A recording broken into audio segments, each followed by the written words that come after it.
just filming this just because it is relevant and a bit interesting. So this is the Lasiodora klugi, which has molted since I made the last video. Molted over a week ago. And he's using his food bowl as a trash depositor. So he's actually put his malt into there. That malt was just hanging around for the last week. I haven't bothered taking it out. But now he's put it in his food bowl. Now, does he know that's because I empty his food bowl if he doesn't take the food? I don't know. But I just thought I'd put it in there. It's part of the experiment. It's interesting, isn't it? So he's seeing the food bowl as a place to put... Or it could be complete coincidence. He may never do this again. Can't draw any real conclusions, but you know, I just thought I'd show everything. Okay, so this is the long-awaited follow-up video to the food bowls for slings video I made. It's sort of going through these slings that are in these tiny sling pots as well. That's a medium Braaplast. That's smaller than a normal small Braaplast, that is. These are the ones from Portsmouth Tarantulas. Anyway, so a lot of this is going to be me talking and looking at food bowls with bits of roach still in them, I'll be honest with you. This is the Davus pentalorus, and I've not seen it since it went into here. And in fact, the only way I even know it's still in there, in any form or another, is looking for bits of webbing. There's a tiny bit of webbing just down this area. No sign of the spider anywhere, but there's webbing there. No sign that any food has gone. I mean, it's a very small spider, under 0.5 centimetres. No sign of a molt with this one. But anyway, so this is one that hasn't ever, no food has ever moved from the food bowl. Let's put it that way. Okay, number one that was. So, this is the balfouri. Off you go, you. So the balfouri, since I've had it, which has been it's molted since that video. It's made a burrow down here. That's its burrow. I think it's gone up the other way now. It's hiding under the bark anyway, but it's finally made a burrow. It took a week or so to settle in and make a burrow. And it has emptied its food bowl once, and it's also molted once in the last 2 weeks. Its food bowl at the moment, it's still got a bit. I put these in on Thursday night. It's now Saturday daytime.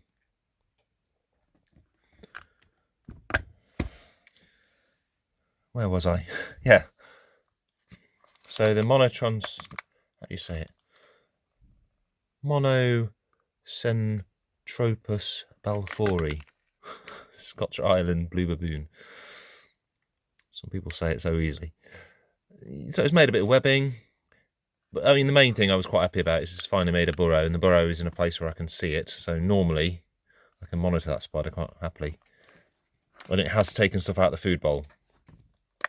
I think it did it on the first day I put it in. I think it's done it. I'm not sure because it has molted. So it might have only taken it out once, and this time it's ignored. So that's it.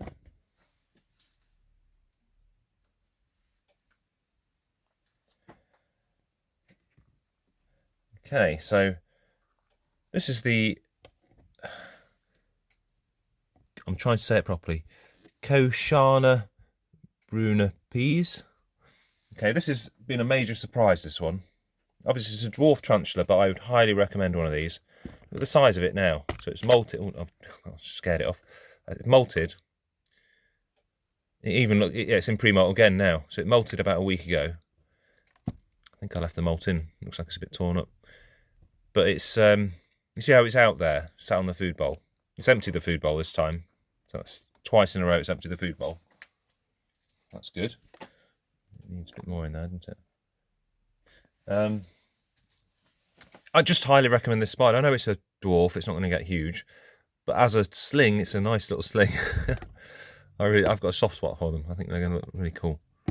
So, yeah, so this one's taken the food this time that was put in on Thursday. And this molted sort of last weekend, I suppose, so about a week ago. So that's good. And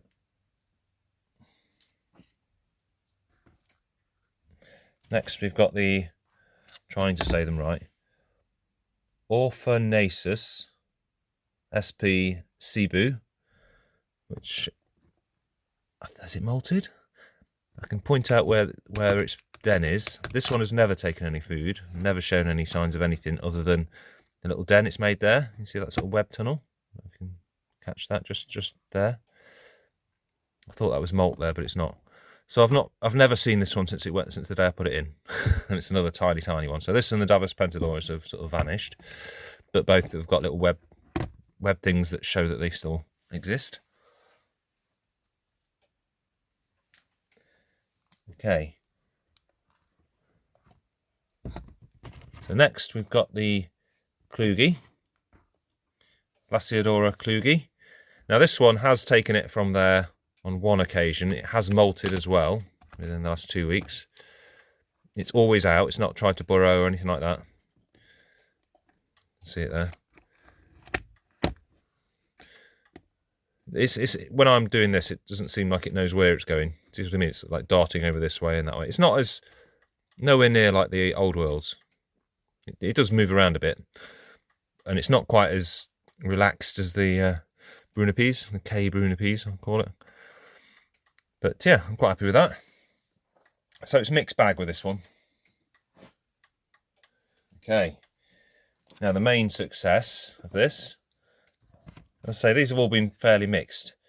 However, this is the Ceratogyrus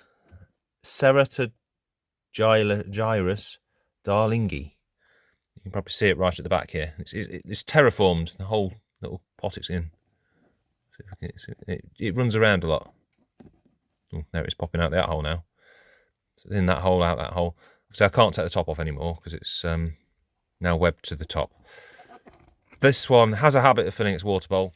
Every time I've put any food in so far, it's taken it. And it's taken it out of the food bowl every time. So, but this is a bigger spider than all the rest. This one is maybe getting on for 1.5 centimetres. Whereas, well, the one, like that one we just had on, the klugi, that's just molted and gone up to 1 centimetre easy. So it's come out quite big actually after its molt.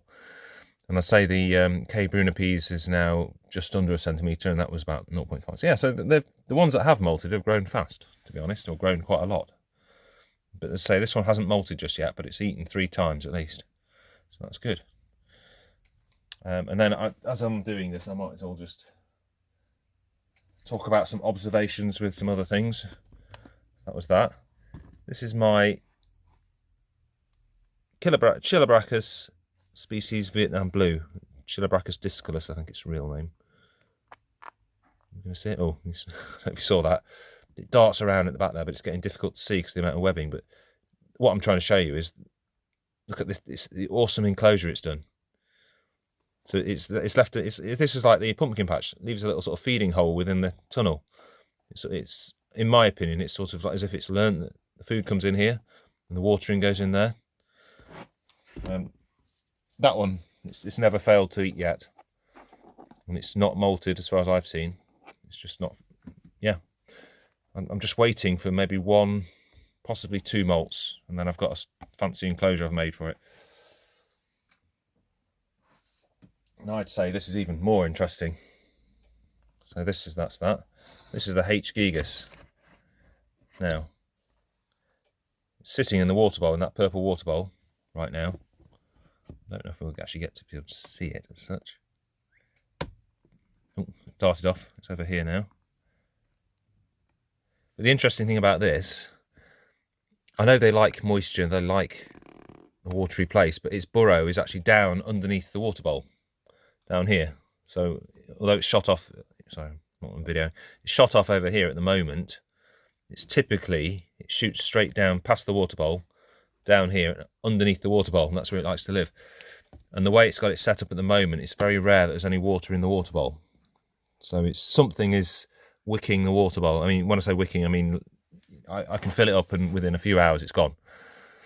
And I haven't bothered taking it out because I don't see a problem with that, particularly with this spider. Sometimes they do that, and if the water bowl is emptying unreasonably fast, then I find you have to take it out and give it a thorough clean, and then it'll act like a normal water bowl. But it doesn't always show that there's any webbing in there. You can't see the webbing. Oh, here we go. It's moving around.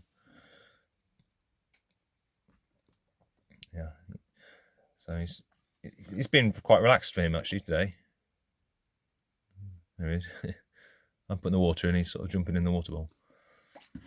It's going to be so cool when he gets bigger, you know, the types of tanks you can set up with an actual water place for them. That's the reason for getting him. It looks so cool. Okay, so that was my observations on all these. Oh, and one more thing that's quite cool. So we're doing observations. It's been pointed out to me that my N inci is quite likely not N inci. So I'm after opinions on this, but I've been searching the internet for pictures, and I have to be honest, it looks more like it's a hamori. You know, for the size of it. It's going to hide now, isn't it? Let's see if we can get... Okay, so let's have a see what you think of this. An inci or hamori, and I'd say that's about 2 centimeters, around about 2 centimeters. But no, the ones I've seen, an inci, have got stripes on the back end at this sort of size, and they're much more sort of leggy spiders anyway. This looks more like a Haplopelma grammostola, that's what I was told from someone looking at this, but I would agree actually. And the pictures I've looked at of like hamori slings this size look just like that. I'm not worried about it. I know the seller very well. You know, she would change it in a heartbeat. That's not the problem.